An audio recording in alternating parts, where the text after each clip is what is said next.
For enterprise organizations, managing all your food needs is a tall order. But with EasyCater, you get a single workplace food vendor with the tools and resources to make it easy, giving teams across your organization an easy way to order from a huge variety of restaurants, all on one platform. All while consolidating your corporate food spend so you can control costs, streamline billing and payment, and simplify reporting. EasyCater, your business tool for food. To learn more, visit easycater.com/podcast. Hey, good drivers. Yeah, we're talking to you, the ones who don't speed, the ones who avoid those fender benders, and who always use their turn signal. Congratulations, you're a better driver, and that means you could get better rates with Root Insurance. It's time to stop paying for other people's bad driving habits. You know, like the ones who cut you off just to slam on their brakes. Or the lead foot speeding to work every day. With Root Insurance, you'll get a quote based primarily on your driving. Just download the Root app, drive around like you normally would for a couple of weeks, and boom, you'll get a quote that actually makes sense. It's that easy. Root, because better drivers deserve better rates. Download the Root app today and see how much you could save. That's Root Insurance. Terms and conditions apply. Subject to underwriting review. See root.com for details.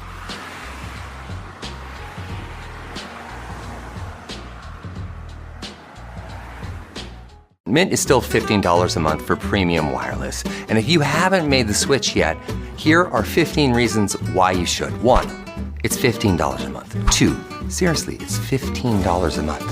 3, no big contrast. 4, I use it. 5, my mom uses it. Are you playing me off? That's what's happening, right? Okay, give it a try at mintmobile.com/switch. Upfront payment of $45 for 3-month plan. $15 per month equivalent required. New customer offer first 3 months only. Then full price plan options available. Taxes and fees extra. See mintmobile.com. How many vendors does it take to meet all your organization's food needs? Just one. EasyCater, the workplace food platform that lets teams order from a huge variety of restaurants, over 100,000 nationwide, all through a single vendor. In addition to all that variety, EasyCater also gives you full visibility of your organization's food spend with invoicing, centralized reporting, and seamless integration with expense management systems, all on one platform. EasyCater, your business tool for food. To learn more, visit easycater.com/podcast. We get it. There are too many car insurance companies trying to convince you that they have the best car insurance rates. We don't think we need to convince you. We're Root, and we do car insurance differently. We don't think it makes sense to only base your car insurance rate on things that have nothing to do with your driving, like your occupation or education. When you take the test drive using the Root app, we price your car insurance rate primarily on how you drive. It's that easy. Just download the Root app, drive around like you normally would for a couple of weeks, and get a quote based primarily on how you actually drive. Good drivers could save up to $900 a year when they switch to Root. We're taking an old industry and making it fair. Root Insurance, because better drivers deserve better rates. Download the app today and see how much you could save. Terms and conditions apply, subject to underwriting review. See root.com for details. Tired of spills and stains on your sofa? WashableSofas.com has your back. Featuring the Anabay collection, the only designer sofa that's machine washable inside and out, where designer quality meets budget-friendly prices. That's right, sofas start at just $699. Enjoy a no-risk experience with pet-friendly, stain-resistant, and changeable slip covers made with performance fabrics. Experience cloud-like comfort with high-resilience foam that's hypoallergenic and never needs fluffing. The sturdy steel frame ensures longevity, and the modular pieces can be rearranged anytime. Check out WashableSofas.com and get up to 60% off your Anabay sofa, backed by a 30-day satisfaction guarantee. If you're not absolutely in love, send it back for a full refund. No return shipping or restocking fees. Every penny back. Upgrade now at WashableSofas.com. Offers are subject to change, and certain restrictions may apply. Bloomberg Audio Studios. Podcasts, radio, news. You're listening to the Bloomberg Balance of Power podcast. Catch us live weekdays at noon and 5 p.m. Eastern on Apple CarPlay and Android Auto with the Bloomberg Business app. Listen on demand wherever you get your podcasts or watch us live on YouTube. Pretty remarkable. Not a question allowed by reporters in the room. And as you can see on Bloomberg TV, there are a lot of them.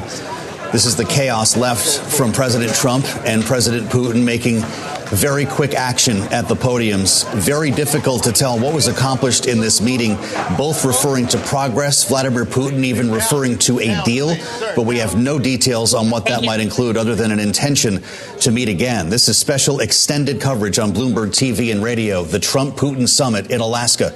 I'm Joe Matthew in Washington, and we thank you for being with us here on Balance of Power as we seek analysis now from our political panel. Bloomberg Politics contributors Rick Davis and Jeannie Shanzano have been with us for the duration, and I would like to hear from both of you here about what we just heard. Jeannie, there were big questions about whether they would be on the same page. It seems they were, not only with their appreciation for one another. It was like two friends being reunited, but in their eagerness to project progress, which may not be backed up by details. What did we just hear? What we just heard, I think, is pretty clear that President Trump is going to go home with nothing in his pocket except for potentially a second meeting. And that's obviously something, but it is far, far less than I think he wanted. He does want to be a peacemaker here. And I think what is clear is that for all of the niceties and the talk of a relationship, they didn't at least indicate to us any progress by way of approaching peace or a ceasefire vis-a-vis Ukraine. You even heard a little bit from Vladimir Putin, from President Putin, blaming Ukraine for the situation. Not surprising, but it hardly shows that they made progress there. So I think President Trump going home empty-handed. And to your point, it's also very telling that neither president took questions from the press after all of this. They stood, they spoke, and they left. And so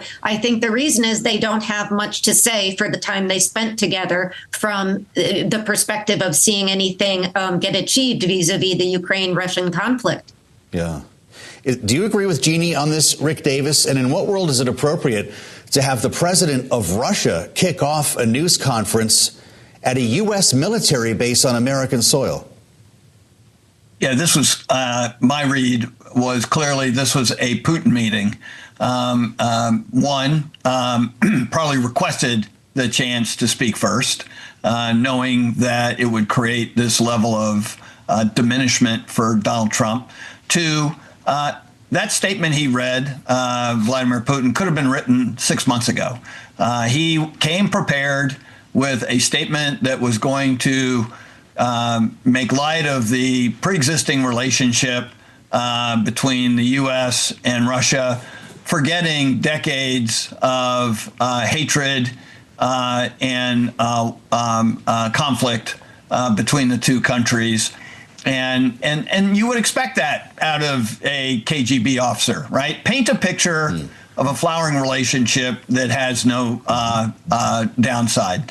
And I'm not surprised that there is a semblance of a deal because Vladimir Putin came probably with a deal. And it's probably the same deal he's been talking about for 3 years, which is give me the eastern portion of Ukraine, a ban on ever having Ukraine join NATO, and a disarmament of the Ukraine military. And he talked about those things that were threats to Russia that had to be stopped in order to make peace. If that is indeed the case, and he's been consistent about that, the president will get an earful from his friends in NATO, the European Union, and certainly from President Zelensky when he makes those phone calls. You do wonder how those calls are going to go here, Jeannie. What would possess Donald Trump to have Vladimir Putin actually begin this news conference as if we were in Moscow, not in Anchorage? And did he in the end protect Putin from taking questions from American journalists? Yeah, I mean, the whole thing from start to finish has been very odd. From the rolling out of the red carpet for somebody who has been indicted on war crimes from the ICC to inviting him to U.S. soil in the first place, particularly a military base, then to your point, letting him speak first. I think we did hear from Vladimir Putin the kind of flattery that he knows Donald Trump wants when he was talking. For instance, we heard it a couple times, but one point that struck me was when he was saying, oh, Donald Trump is right. If he had been elected, if he had been in office in 2020, none of this would have ever happened. It's hard to believe that, but certainly that's what Donald Trump says all the time and what he wants to hear. And I think the only question for Donald Trump now is, what are you going to do? You made this arrangement for him to come. You're leaving with absolutely nothing. Are you now going to pursue the tariffs that you've talked about? What angle are you going to play now? Because the only one who's won out of this so far is Vladimir Putin. The Russians are thrilled. He has been welcomed back by the U.S. president onto the world stage, treated like a king as he came down the red carpet. And all of that for apparently nothing except maybe a promise of a meeting next time in Moscow, which even Donald Trump said he would probably get some heat for. So I think Donald Trump, to me, looked slightly aggrieved, and he has every right to be, I think, at this point. And I think the question now is, how are you going to respond to this? Because he's going to not want to look like he's been played by Vladimir Putin, but that seems to be what has happened here. Certainly. Jeannie Shanzano and Rick Davis will stay with us as we add the voice of Bloomberg managing editor Kevin Whitelaw with me here in Washington. Kevin, this was remarkable, and we appreciate your insights on what European leaders might make of this. First, they see Vladimir Putin open the news conference. Then no questions are taken, a reference to a deal, no details, not even a date to meet again. Was this summit a failure? I mean, look, it's going to take a while to understand what Putin meant when he said agreement, right? Yeah. And so, you know, Trump is getting on the phone, and we expect that he's going to be briefing the Ukrainians and some Europeans on what exactly happened. So the real question we'll have to answer in the next hours are, was there anything of substance here? And he just wanted to be able to brief the allies first. Yes. Unclear whether that's the case or not. We'll allow for that. So we're going to have to be looking into that. But obviously, that's what everyone's been nervous about across Europe, and particularly in Ukraine, is what might Trump give away? What might he concede? And even if there wasn't a deal, he may have offered concessions that then become part of the sort of ground game for any negotiation. Yes. And I think that is exactly what everyone in the NATO allies, European Union allies are worried about. But Ukraine, which is already suffering shortages of military equipment because of the various freezes on aid, sure. Their finances are in critical condition in many ways. This is a moment where they have to really, really worry that the president of the United States is just giving up parts of their territory and signaling to Russia that they're going to be able to get something out of this aggression. Yeah. Stay with us on Balance of Power. We'll have much more coming up after this.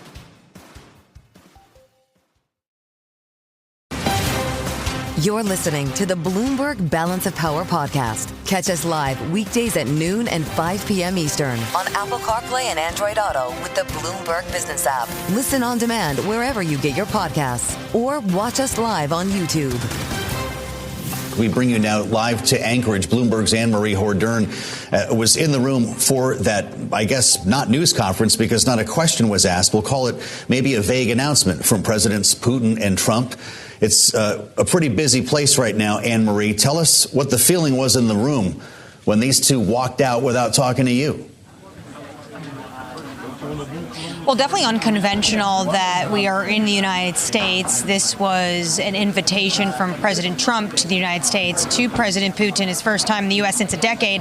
And it was President Putin who started out the news conference. And we do know it's an individual who does have a propensity to go very long. He is the one that mentioned security guarantees for Ukraine and mentioned an agreement. So then when the president decided to follow up and give his remarks, you thought that potentially he was going to give more details of a deal that was in the working meeting based off the hours they spent together today, the contours potentially, but that's not what we got. One of the first things Trump said was there's no deal until there's a deal. And he said he had to call his European counterparts, the head of NATO, and President Zelensky, and ultimately he said it's up to them.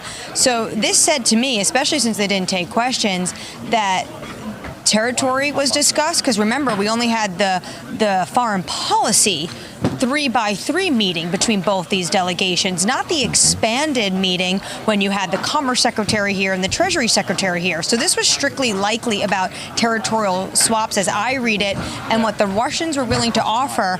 Maybe President Trump knows that is not something Volodymyr Zelenskiy can swallow. The third rail, the red line in Ukraine, of course, is Zelensky pulling out of the region Donbass, which Putin wants all of, the region Luhansk and Donetsk, where you have Volodymyr Zelenskiy and the Ukrainian front keeping a holdover.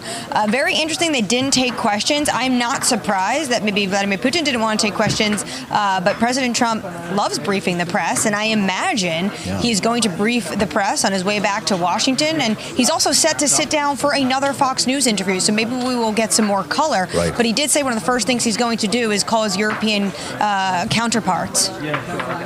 So, Anne-Marie, just to be clear, that extended session, the working lunch, as it was framed in the guidance from the White House with the Treasury and Commerce secretaries, is not happening now? Is everybody going home? It does feel that way. I spoke to Kirill Dmitriev, the head of the Russian Direct Investment Fund, who is really kind of has become this interlocutor between Moscow, Washington, maybe the most direct contact to Steve Witkoff. And I kept asking him at the end, what happened here? Is there a cessation of hostilities? What kind of agreement is Putin talking about? And he said, more progress, more progress, more progress, more to come. But we don't have any details on if there's going to be another meeting soon, if there's going to be this secondary meeting. The president continuously teased all week, saying the second meeting is going to be even more important than the first, because likely that would include President Zelensky alongside President Putin and President Trump. As of now, it seems that everyone is packing up and going home. Wow. Bloomberg's Anne-Marie Hordern went all the way to Anchorage to bring this story to us without even a dialogue with these two presidents. A pretty interesting result here, Anne-Marie. Thank you so much. I want to bring Kevin Whitelaw back in, Bloomberg managing editor, with the idea of a second meeting, as Donald Trump said, being more productive than the first. Should we assume there will be a second meeting? What if European leaders don't like this phone call? I mean, European leaders have to react carefully here, because they, need to keep Trump on board with support to Ukraine. They're relying on the U.S. military supplies, weaponry to be delivered. So they have to find a way to keep him on sides without allowing him to make concessions that they simply find unacceptable. So they're going to have to continue to play this game of praising him gently while offering him cautions and words. My guess is the fact that this was a three-way meeting, 3-on-3, rather than a one-on-one, probably gave them a little bit of comfort. But I can imagine when they saw the two of those leaders in the back of the president's limousine, there were probably a lot of very, very nervous emails flying. I'd still like to know what was said in that car. There wasn't a translator with them, so presumably Vladimir Putin was speaking English. Kevin, Donald Trump brought up what he likes to call the Russia hoax. Russia, Russia, Russia. In his very brief remarks, to think that he went there today tells us what? Well, I think it just tells us that's the frame through which he's seen everything. Still, right? So, I mean, nothing's changed. Well, this meeting was as much about him as it was about trying to solve anything, right? I mean, he's been pretty clear he's waiting for that Nobel Peace Prize to be handed to him. Yes. Obviously, most of what happens to him, he sees through a political lens. And so, the Russia hoax was a knowing nod to people in a way to sort of say, hey, you see that I'm not sort of part of that. But, I think as everyone else is watching this, that feels like ancient history. What really feels like the stakes are now is Ukraine's future and what, after all, Trump is going to do to a country that has otherwise been entirely isolated by most of the Western world, has been cut off and has had its economy absolutely torn apart by this sanctions regime.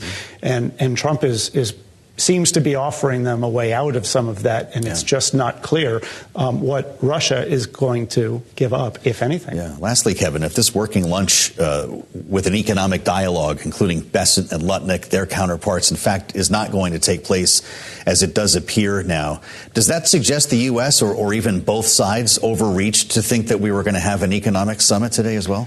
My guess is both sides, particularly the U.S. side, didn't know what was going to happen today, and I think they wanted to be ready for a lot of things. It was interesting that obviously the Russians brought a delegation that included an economic team as well. It did seem like maybe they thought there was more to happen to go on. At the same time, this did last quite a long time, so that does mean that they probably got somewhere in the conversation. Yes. Now, whether that meant that they realized that they're nowhere close, or whether that meant that they see a path forward, I think it's going to take a little while to sort out. But that was the longest meeting they've had. You're right. And I think that's not insignificant. Right Kevin Whitelaw, thank you so much. With me here in Washington.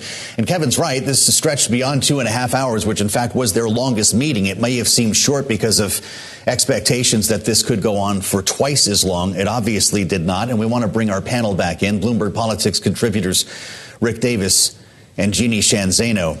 Jeannie, Vladimir Putin mentioned Joe Biden, or at least referred to him in his remarks before President Trump spoke, knowing that Vladimir Putin spoke first. He criticized the former president, saying he can confirm that if Donald Trump had been president, this war never would have happened. Does he actually believe that? I don't think so. I think it is part of his quote unquote charm offensive towards Donald Trump. You know, Vladimir Putin is smart. He's strategic. He knows exactly what President Trump wants to hear, and that is that kind of flattery. He's just reflecting back to Donald Trump something Donald Trump says all the time. And, you know, what was so stunning to me was, at least watching it from afar, is despite that flattery, Donald Trump seemed a bit mixed emotionally when you just watched him there.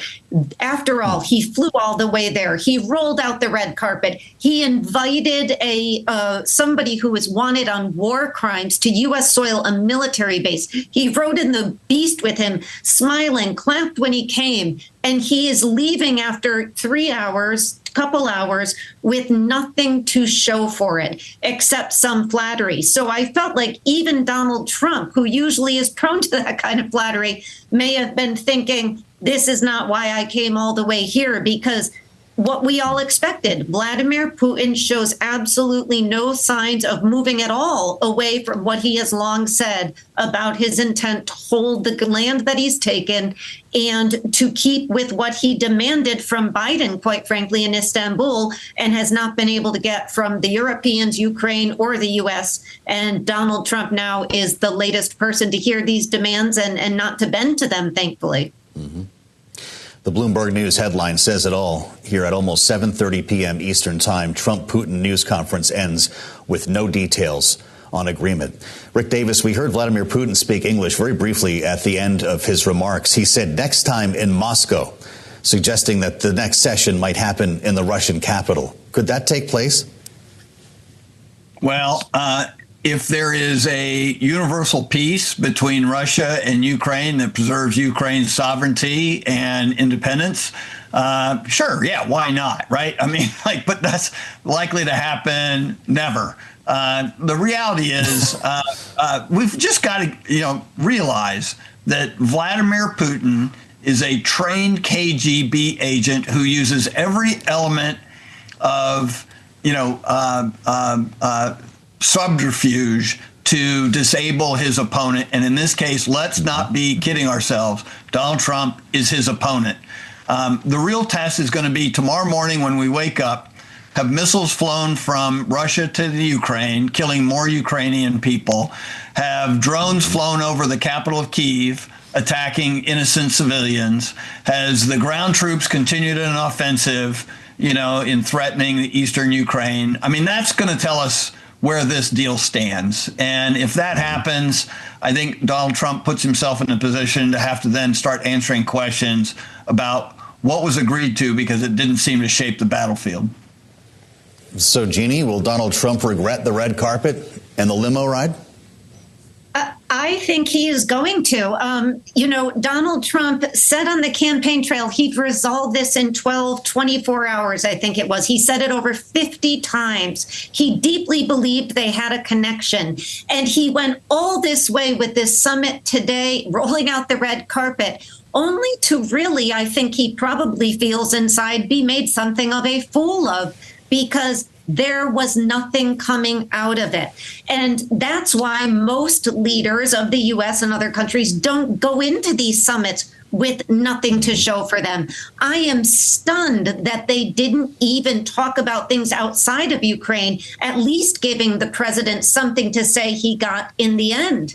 So Donald Trump, I think, has to feel very aggrieved. No matter how much flattery Vladimir Putin throws his way, nothing can make up for the fact that he did not get what he came for.